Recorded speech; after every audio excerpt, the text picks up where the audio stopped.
20h, 21h, Les Informés, Jean-Mathieu Pernin. Les informés de France Info, il nous reste peu de temps pour parler de ce coup de mou que traverse en ce moment la classe politique française. On l'aura remarqué, beaucoup de fatigue, et notamment au Front National, puisque malgré le fait que l'extrême droite ait récolté, on l'a dit, près de 11 millions de voix, le parti traverse une crise interne façon 40e rugissant.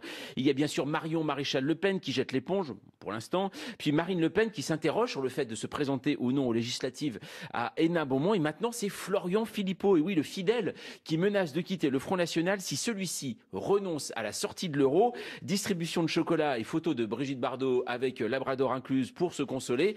Tout va bien se passer selon le secrétaire général du Front National, Nicolas Bay.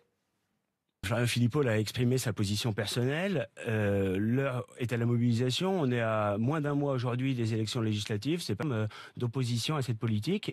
Nicolas Bay ce matin sur BFM TV. Jackie Isabello, on sent bien qu'il y a quand même une énorme tension en ce moment. C'est la présidentielle qui laisse des traces aujourd'hui, véritablement, au sein du Front National. Entre le premier et le deuxième tour, le Front National a enregistré plus 57% de voix. Donc c'est formidable. Ils ont connu un accident industriel majeur, parce que Marine Le Pen, elle a été catastrophique lors de ce débat. Et l'ensemble des électeurs, ils se sont dit, on peut gagner. Donc ils ont senti l'odeur de la victoire. Et désormais, ils veulent véritablement y arriver. Et comme un patron d'entreprise qui n'atteint pas ses objectifs, eh ben, on casse pas l'entreprise, hein. On change le dirigeant. On est dans une vieille maison ici, on veut tous garder France Info, et à un moment, voilà, il y a des politiques d'entreprise.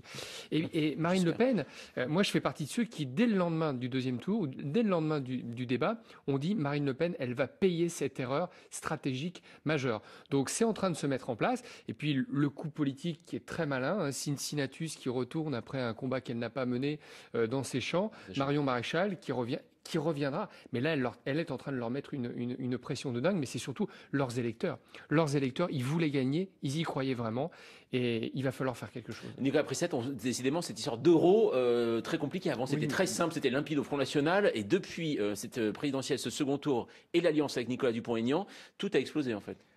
Oui, mais on sait depuis toujours, j'allais dire, que l'euro, c'est le sujet électoral majeur pour le Front National. Pourquoi ? Parce que c'est ça qui prive ce parti d'une large conquête potentielle auprès des seniors, des plus âgés. C'est l'euro qui bloque le vote des retraités en faveur du Front National, parce que, bien sûr, et à juste titre, il effraie quant aux conséquences possibles sur l'épargne, sur le patrimoine, etc. Donc, depuis des années, le Front National tourne autour de cette question sans savoir comment s'en sortir, en espérant pouvoir en toucher des dividendes électoraux, on ne sait pas trop quand. Là, entre les deux tours, il y a eu un moment de flottement absolu quand on a commencé à entendre que la sortie de l'euro, c'était pas forcément pour tout de suite. Alors, on avait dit qu'il y allait avoir un référendum très rapidement, mais en fait, ça prendra beaucoup plus de temps. Bon, on a bien senti qu'il y avait... Ça, vous êtes journaliste politique parce que vous l'avez compris, contrairement à tout le monde. Il y a un mouvement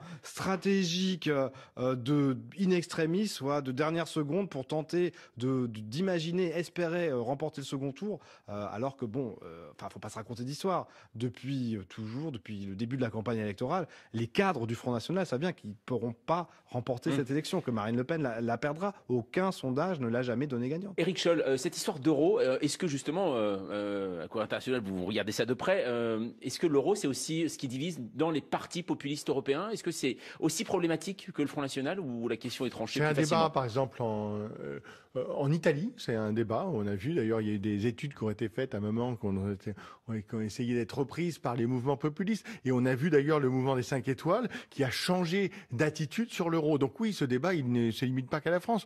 Et Nicolas Prissette l'a très bien dit tout à l'heure, parce qu'au fond, l'euro, ceux qui l'ont se sont appropriés.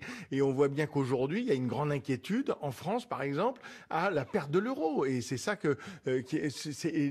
cette inquiétude très forte fait qu'à un moment ou à un autre, soit on abandonne effectivement l'euro, et dans ce cas-là, on passe dans une grande inconnue, et c'est tout le sujet, parce que dans ce cas-là, on sait que ça ne marchera pas politiquement. Soit on se dit on garde l'euro, mais dans ce cas-là, il faut changer le logiciel politique du Front National. Allez, les informations françaises, ça va se terminer. Je suis désolé, Marc Onefet, j'ai pas eu le temps de vous donner la parole sur ce sujet. Je voudrais remercier déjà en premier Nicolas Prissette. Merci d'être passé. Votre livre aux éditions Feur, c'est Emmanuel Macron, le président inattendu. Merci, Jacques Isabelle. Isabello également. Alors justement, Marc-André Vède, la une de Marianne. Macron, le plus dur est à venir. Troisième tour social, majorité, terrorisme. Mais même 6 pages de bande dessinée, ça faut le signaler. 6 pages de bande dessinée sur Emmanuel Macron. Sur la vie d'Emmanuel Macron. La vie d'Emmanuel Macron. Éric Scholl, la une de Corps International cette semaine. Emmanuel Macron, l'homme pressé, en tout cas tel que le voit toute la presse étrangère. Et ça va évidemment de la presse allemande, on en a parlé tout à l'heure, mais jusqu'à la presse chinoise, toute la presse internationale. Allez, il est temps pour nous de retrouver Matteo Maestracci. Bonsoir. Bonsoir Jean-Mathieu, bonsoir à tous. Pour le classique. Ils veulent son abandon, la guerre est déclarée. Après le retrait de Marion Maréchal Le Pen, le vice-président du FN, Florian Philippot, menace même de quitter le parti. Le point avec Caroline Motte. Défaite politique au second tour, retrait de Marion Maréchal Le Pen. Ces derniers jours, le Front National encaisse les coups durs. Dernière en date, Florian Philippot hier qui menace de quitter le parti si le projet de sortie de l'euro est remis en question. Si le Front National demain ne défend plus la souveraineté nationale ? Ne se défend plus la sortie de l'euro ? Dans ce cas, Marine Le Pen serait alors privée de son bras droit. Au sein du Front National, Florian Philippot serait d'ailleurs le coupable désigné du score décevant de la candidate. De nombreux élus ne s'en cachent pas depuis toujours. La question de l'euro divise ouvertement le parti. C'est le sujet bloquant et central. Donc effectivement, politiquement, il faut en prendre acte. Les Français ont rejeté en bloc cette sortie de l'euro radicale, et donc il faut en tirer des conclusions. Voilà, donc je pense que ça fera partie de l'objet de discussion au sein du mouvement. Sans nul doute, le congrès du FN s'annonce explosif. Fragilisé, voire contesté au sein de son parti, Marine Le Pen hésite à se lancer dans une nouvelle bataille, celle des législatives à Hénin-Beaumont. Elle le sait, une nouvelle défaite pourrait lui être fatale. En plein dilemme, la chef frontiste se donne jusqu'à lundi pour annoncer sa décision. Marine Le Pen pourrait renoncer à se présenter aux législatives. Pour quelles raisons? Et qu'en pensent les électeurs de son fief, la ville d'Hénin-Beaumont? Reportage Ilia Melconian et notre bureau de Lille. Ce matin sur le marché d'Hénin-Beaumont, pas un militant du Front National pour tracter, et pour cause. Ils ne savent toujours pas qui sera candidat ici. Tous espèrent voir Marine Le Pen se représenter, mais la présidente du Front National hésiterait à se lancer. Elle doit y aller. Moi j'ai voté Marine Le Pen et je suis pour Marine Le Pen. J'ai été très déçue quand Macron est passé. Donc en espérant qu'elle passe aux législatives. Il y a des gens qui sont quand même derrière elle et puis rien que pour ça il faut qu'elle continue. Voilà. Vous seriez déçue si elle ne se présente pas? Oui. Moi je dis qu'elle doit y aller et elle doit foncer. Au QG du Front National, aucun responsable n'a accepté nos demandes d'interview, mais depuis quelques jours, ses proches s'épanchent dans la presse. Crevée, hésitante, un gros coup de mou, elle préférerait superviser la campagne des autres candidats FN.